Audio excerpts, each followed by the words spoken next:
Well, hey everybody, welcome back to more fun at the Red Barn. And in this episode, you get to hear me say, well, that's not right.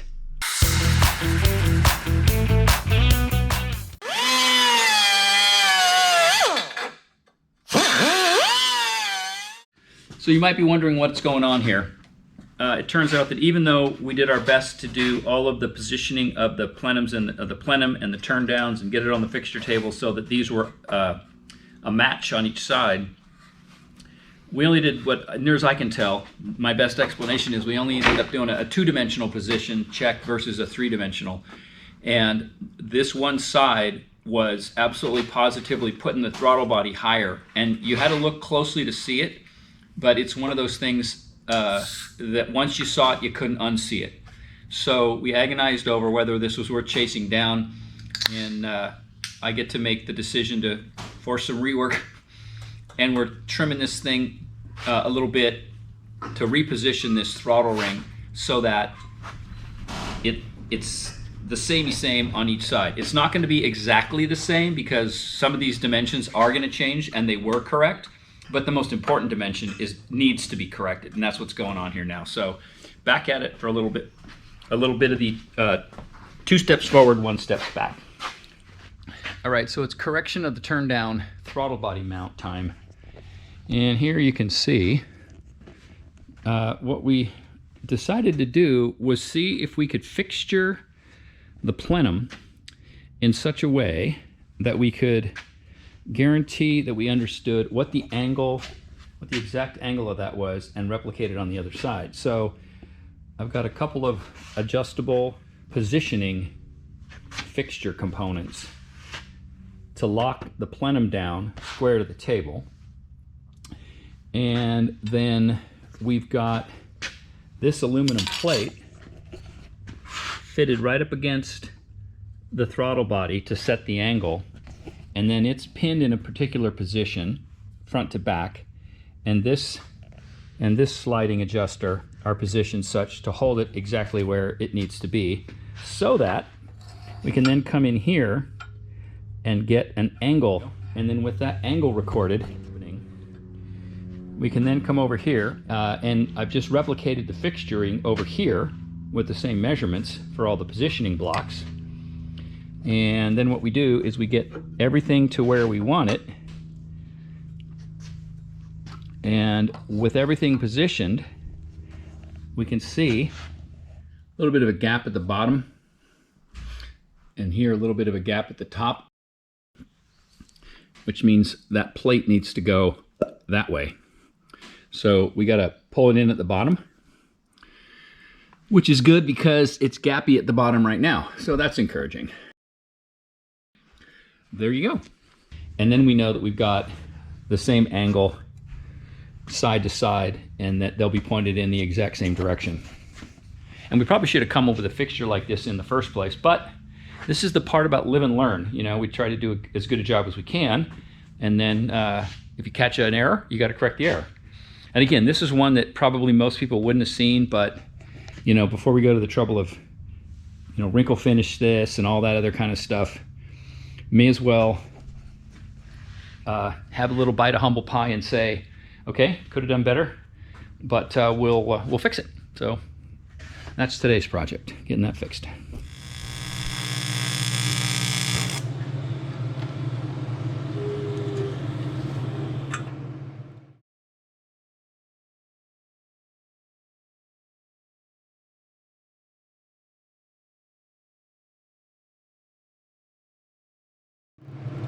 Now with everything positioned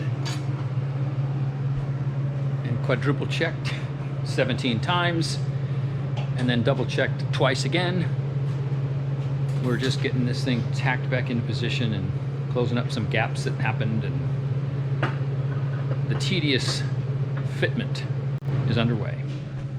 All right, so here's a test fit in the car before final welding. Look how much better that looks. This is probably the most work we've ever done for something that 2 people in the world were gonna ever see. Oh my God. But it is better, and we measured it, and it measures out within about a 1/16 side to side. And that's before we even consider the fact that, you know, it's rubber mounted and these things are moving around. So was it worth it? Well, like I said, after I got back from my tour of Singer, yes, I was able to do a tour of the Singer factory down in LA. And I came away from that experience thinking, all they do is keep doing things until they're perfect. So while I'm not going to go for that necessarily, we're now living here at the Red Barn under the guidance of plus or minus less than yesterday.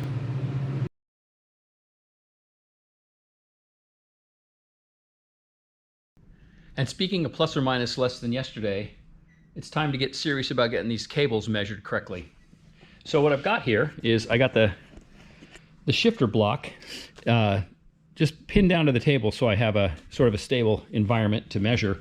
And I'm going to get the exact dimension from that lip where the end of that cable housing locks into this position and dead stops to the midway point of both of those attachments fittings.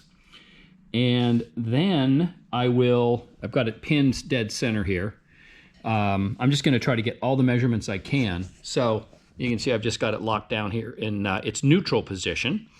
And then I'll give it the full forward and the full aft and get those measurements so I know exactly how far those two components will travel, you know, fore aft and then side to side. And I'll do the same thing at the back of the car. And then I will know what those dimensions are. And then I'll get a piece of, I'm going to use some Romex as it turns out. And I'm going to end up with a dimension of the cable housing length that I want from this place, once it's put back in the car, all the way to the bracket on the transmission. And then that's going to go off to the cable company. So let's see how this one works out.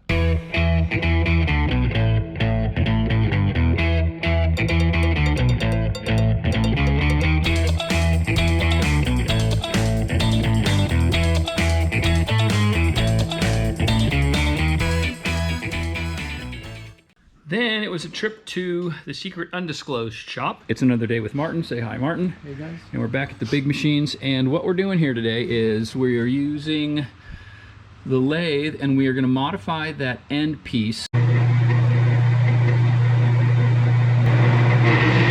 Super exciting stuff, I know.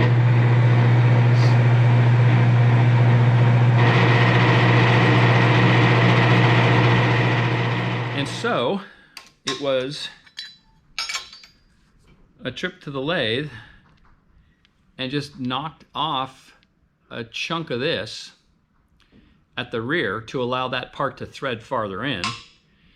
And then we also knocked back this corner. It's going to be impossible to see, but maybe I can show you. You can maybe barely see that where that groove is. First of all, that groove's not wide enough, and it's not, the inner portion of it needs to be turned down a little bit more too.